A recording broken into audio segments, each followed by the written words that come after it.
খাগড়াছড়িতে সাহিত্য পরিষদের উদ্যোগে সৌহার্দ্য ও সম্প্রীতির ইফতার মাহফিল অনুষ্ঠিত হয়েছে।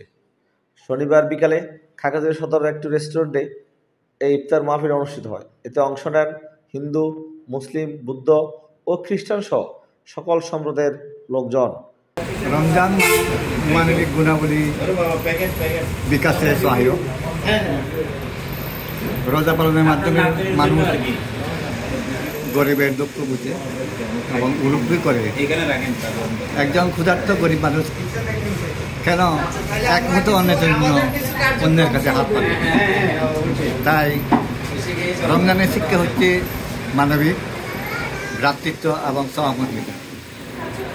এই শিক্ষা যাতে আমাদের সবাই উপস্থিত হয়ে আমাদের পারিবারিক জীবন, সামাজিক জীবন যাতে সুন্দর এবং পবিত্র হয় সেই কামনায় আমি করছি। ধর্মীয় আমেজ এবং সৌহার্দ্য সম্প্রীতিকে আরও বেশি সমৃদ্ধ করবে এমনটাই প্রত্যাশার অংশ হিসেবে এই সম্প্রীতির ইফতার মাহফিলের মূল লক্ষ্য উদ্দেশ্য ছিল। এটা আমি একটা সম্প্রীতির বন্ধন হিসেবে দেখছি। আমরা এখানে পার্বত্য এলাকায় সবাই মিলেমিশে বাস করি এবং সবাই যে সবার যে সবার যে অনুষ্ঠানগুলি যে সামাজিক বা আমাদের ধর্মীয় যে অনুষ্ঠান সেটাতে সবাই যে মর্যাদা দেই সেটার একটা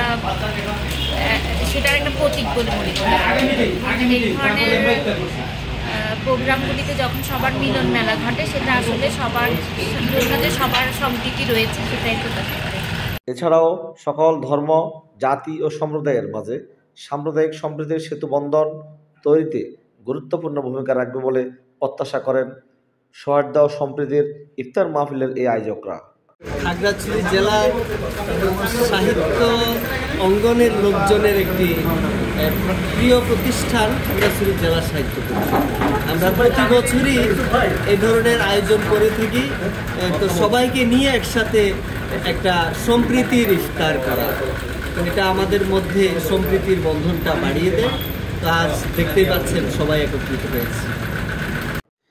এই সৌহার্দ্য ও সম্প্রীতির ইফতার মাহফিলে সাহিত্য পরিষদের জেলা সভাপতি প্রফেসর বোধিসত্ত্ব দেওয়ান, সাধারণ সম্পাদক ইউসুফ আদনান, গবেষণা বিষয়ক সম্পাদক মথুরা বিকাশ ত্রিপুরা, যুগ্ম সম্পাদক মর্তুজা পলাশ, বাংলাদেশ টেলিভিশনের জনপ্রিয় সঙ্গীত শিল্পী আবুল কাশেম, সনাগের সদস্য অংশুই মার্মা সহ সাহিত্য অঙ্গনের অন্যান্য সদস্যরা অংশ নেন।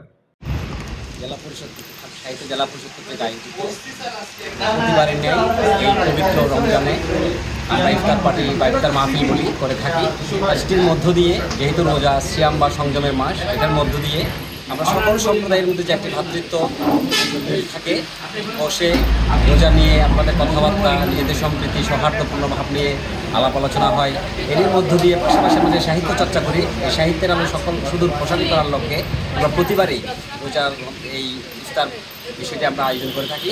তারই ধারাবাহিকতা আমাদের এবার আয়োজন। আমরা আশা করছি জেলা সাহিত্য পরিষদ এভাবে এগিয়ে যাবে। সকল সম্প্রদায়ের লোকজন নিয়ে এই ধরনের আয়োজনে আমরা থাকতে চাই এবং সুখী সমৃদ্ধ একটি দেশ করতে চাই। ধন্যবাদ। অসাম্প্রদায়িক চেতনায় ছিল এই ইফতারের মূল লক্ষ্য। তাই সকল ধর্ম, বর্ণ, গোত্রের সকলের অংশগ্রহণে এই ইফতারের আয়োজন ছিল দৃষ্টিনন্দন এবং দেখার মতো।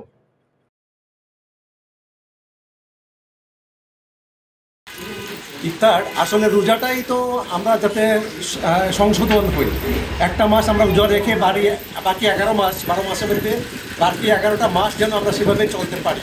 কোনো মিথ্যা কথা বলবো না, কোনো হিংসা ভিত্তিক কোনো কিছুই থাকবে না, সব কিছু ত্যাগ থাকবে। মানে মনুষ্যত্ব বোধ দিয়ে আমরা চলাচল করব। একটা মানুষের ভালো মানুষের যা থাকা উচিত, ঠিক সেভাবে আমরা একটা মাস ট্রেনিং নিচ্ছি, বাকি 11 মাস যদি সেভাবে চলতে পারি, সেভাবে আমরা এটাকেই আমরা রমজান হিসেবে